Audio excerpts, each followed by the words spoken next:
Good morning. The topic for today is functional parenting.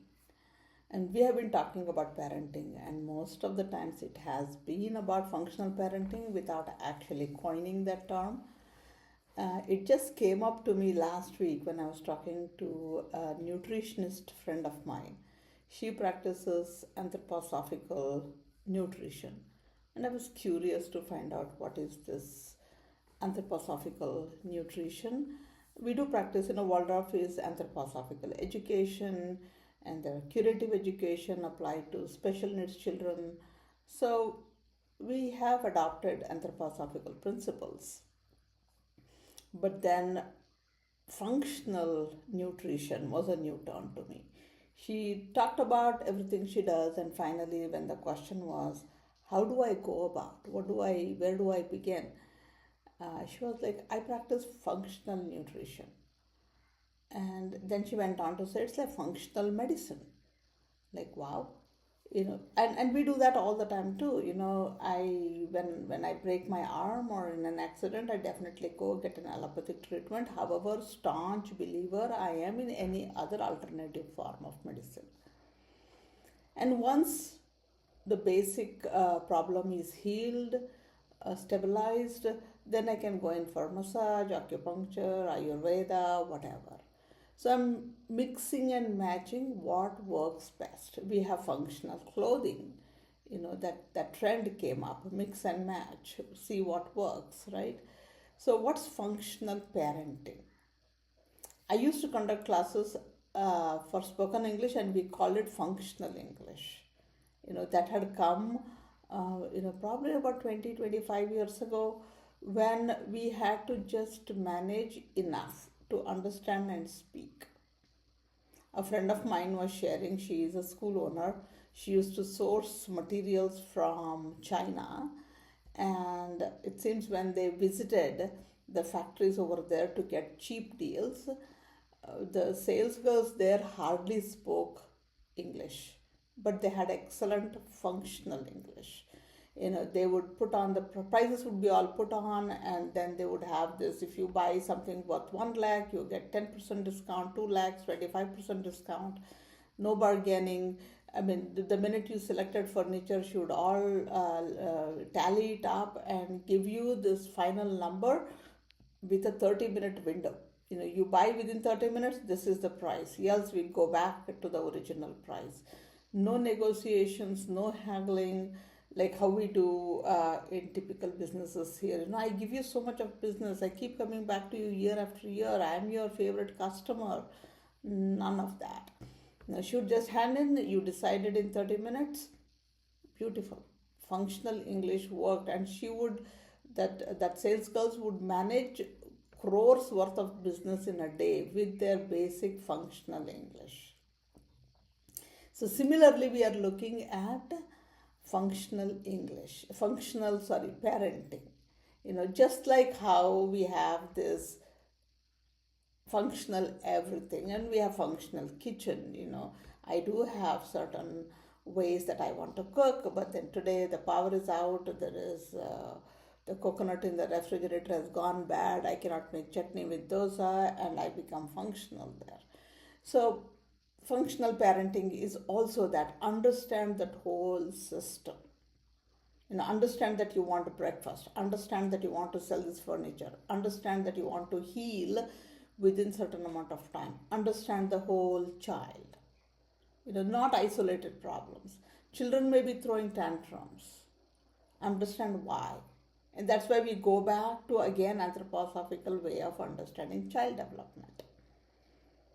What are the different milestones in each of the stages? What are the typical tantrums in each of the stages? How does the child behave with parents at home, and how are they outside the home? Kind of study, understand. And typically, again, archetype is another word we use, where majority of the time, majority of the children behave a certain way at a certain stage in a certain environment. So I don't need to be observing my child alone. So if you see people of his age around, and if some child is using, let's say, bad language, then I must at least consider my child could be using that language as well. Typically parents we become very possessive. No way that my child can do such a thing. And so many a times, even others who observe this are afraid to tell the parent that your child is sliding off, right? It happened to me one time, a, a nephew of mine was not watching certain, like porn videos or something, and I caught him off guard, but I couldn't tell the parent because it was like no way, no way, we don't have laptops at home, we don't have TVs at home, we don't, I mean, the child is with us all the time, there is no way he can do such a thing, when something else was tried to tell to the parent. So we miss out assuming that my child is not one of those who would smoke, who would use bad language, who would watch bad stuff, who would bunk school and go elsewhere, you know. But I can just consider looking at the whole organism. Here, the whole system doesn't just mean my particular child, the body of this child, the mind of this child, the thoughts of this child. It's also the environment. What kind of environment is he in? There is nothing right or wrong about it. I mean, it's just children are very curious, they want to explore, and even we do that, right? When there is a sales board put up 80% off, we want to go explore. We definitely don't want to buy, that's what we say. But yeah, we want to go explore. A new recipe, we want to explore, right? So that is curious element in a human being. But I at least giving it a thought and become that functional parent there. No, my family is very orthodox, very religious. We do not do anything but this, and this. It has been generational in my family. That's being rigid. Okay. Definitely, let's hope and pray my child won't do anything else. But being a functional parent, chances are, if the child is going to certain kind of a school with certain kind of children, he's exposed, right? So, I mean, CCTVs have kind of become a blessing now in schools, at least. I used to not like it at all, but then, something is a proof. I mean, I would not like to be under a camera all the time, but then certain times, certain situations, they do have their values. Then when I understand the system, will I be able to see whatever problems, the interactional, transactional, conversational problems that I have with my child as an indicator? They're giving me some message. My child used to eat very well, but suddenly he comes home and he doesn't want to eat dinner. Maybe they've had their charts elsewhere, right? So I need to be okay with considering my child would love to have chats with their friends by a street side vendor. So if he isn't hungry, then maybe he's trying to give me a subtle message. Should I force him to eat, or should I observe that pattern? Again, observing the wholeness would be that part of functional parenting, but considering anything that's coming up as problem, as a message, and not discounting it, not ignoring it as an enemy. The understanding that also child wants to be an individual. Individualization, becoming individual is the purpose of being human or progressing as a human being. All of us are very, very unique. And Steiner says there used to be this group consciousness, like animals have, like herds, they go in herds, they protect their herds, but human beings are not that anymore. We are going towards individual consciousness, where I, me, mine is becoming more important. That's how it is. I mean, we are learning through being individual. We go to that peak. That's what Steiner says. And this has been happening since last, again, Steiner says, for last 150 years. And you can see that, a lot of industrialization, a lot of nuclearization, and we stay by ourselves. And our generation, it was more nuclear families. Present generation, it is more single family. They live on their own, they want their own space. And then they have their own thoughts. I cannot go back and stay in a situation I used to, so my children would never come back to living even in that nuclear situation, taking the same thing that applies to me as to might apply for them. So there is individualization, and we will reach the pinnacle of it, and then we will come back to thinking, oh, having friends over the weekend would be nice, having game nights would be nice. So come back to an extent that I'm comfortable in the group setting, and then come back in the community setting, then know when to withdraw from the community, when to be individual. I mean, all that are the progressive nature of human development. So there need not be one particular setup that a child will fit in this process of becoming an individual. I need to provide those personalized approaches. You may have two children. The first child needs a certain way of parenting. The second child needs completely opposite way. I cannot be just my way. This is what we talk to teachers when working in a school. I mean, there are 30, 40 children in the class. And somewhere I need to be adapting to all of these 40 children. So I build rapport with them. So, though I'm very unique, I cannot say this is my way and I will do it, which is typically how we as parents and teachers do it. But definitely, it's my way, I do it this way, with an understanding that this may be palatable to you, this may not be something you like very much, but bear with it, and this is something I will adjust so you can understand a little bit. That little minor adjustments that you make with awareness, not giving up your unique personalities, but somewhere you personalize those approaches to some extent. That is functionality, that is functional parenting. Yeah. And then what we want, all of us, is a beautiful human being as our child. We want our children to be a better version of ourselves. We want our child to be the best in the society, best behaved, best managed, who can take care of themselves, who can be independent, who do not become burden on the society and all of that, right? And everything that we are doing is to prevent child from slipping away, is to ensure the child comes back on this trajectory, on this path of reaching their destiny, finding their own purpose, being happy. And I want to lay this foundation. And just imagine a child coming from one particular belief system that is strongly rooted in, like, say, 10 principles. But then the child goes out and she will meet people from different faiths, different cultures, different geographies.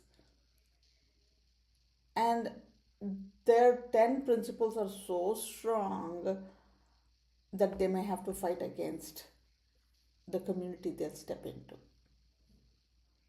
Their foundations get questioned. They might shatter their old beliefs and adapt, or they may withdraw, or they may start doing something and hide. Especially in the staunch vegetarian families, children go out, they're exposed to non-vegetarian meals.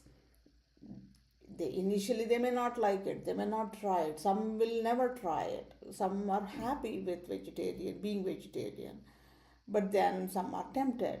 Now, how many of them will come back home and say, what, I tried it, I like it? They may not go to an extent saying, can you cook it for me? But then, can I eat it at home? How many children will come back and say, you know what, I did smoke, right? It's not that we want them to be smoking, but then when I'm rigid, they're afraid to come back and tell me. And as a parent, I have to understand, especially in the present world of like globalization, they're exposed, if not by actual traveling. There's a lot of material on the YouTube. There could be a girl from a village who will speak with perfect American accent, and you will wonder where was she raised. I had one child in a school. It was like fifth grade vacation, and he was going into sixth grade. So when they came back from holidays, I was just asking him, "Where did you go on holiday?" He got, "I went to Italy."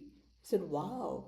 And what did you do? And he told everything about Italy, where he visited, what he did, the kind of food they ate, and how many days, everything. And I was like, wow. And his parents were the ones who would not like buy books on time, pay fees on time, buy proper uniform. And I wondered, my God, these people have money to go to Italy and not pay the school for essentials? And then in the first PTM, parents came, mother came, and I was casually talking to her, how was your trip to Italy? She said, what? And like holidays, did you not go to? And I was shocked, because I thought maybe the father just took the son and maybe left the wife behind.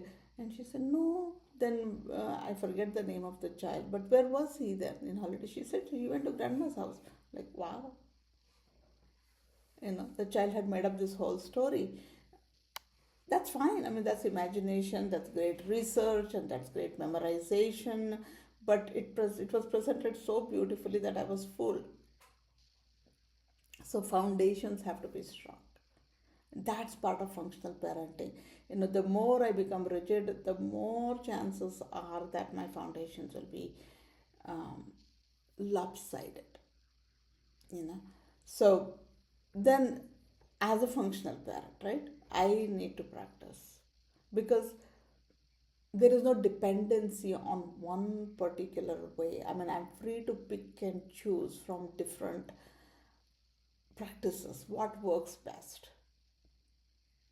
Just like medicine, people typically go in for alternative medicine when the allopathy does not work or allopathy has reached its limit. They start trying. I met a doctor. She's anesthesiologist, but working with cancer patients now. So there is anthroposophical medicine for cancer treatment, but typically patients come to her way late when the chemotherapy doesn't work anymore, or when they are tired, they don't want to go through another round of chemotherapy, they're ready to give up. Then that's the last option. That's when they come for this alternative treatment. I mean, it might help a little bit, it might prolong their life a little bit, but then it can't cure because it has spread quite a bit, right? So that dependency is reduced when I become a little flexible. So functional parenting can also be sort of termed as flexible parenting. You pick what works. If I need to go watch an English movie, let me go watch it with my child. If I have to go eat out to explore at some weird restaurant, let me do that with my child. Not saying that we don't go to such restaurants, we don't eat such food, or this is too expensive, or this is too unhygienic.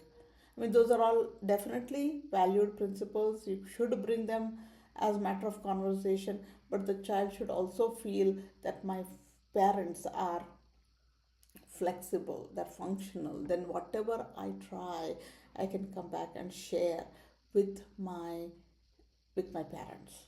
I mean, that's such a strong support a child can have, right?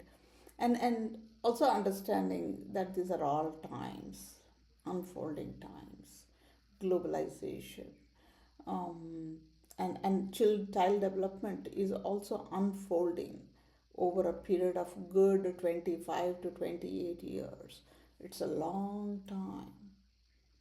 Almost like a third of one's life is in shaping the childhood, in shaping the human being to be that contributing, happy individual when they grow up. So I need to have time. I need to have patience. Quick fixes don't work. When I have severe cold and temperature, yeah, Dolo 600 might work temporarily. But then even the doctors say it's viral, it takes its own course of time. So hot water decoction, herbal teas at home could be more useful, right? And soothing as well. So need to understand that part. You know, so functional parenting, it works very well with development, the human development, and to establish that relationship with my children, and that is going to last me much longer than being that rigid parent, disciplined parent, hard parent, um, where I might not have that relationship that two human beings need to have, especially when they grow up. So leave me some thoughts on what do you think on functional parenting, and good luck.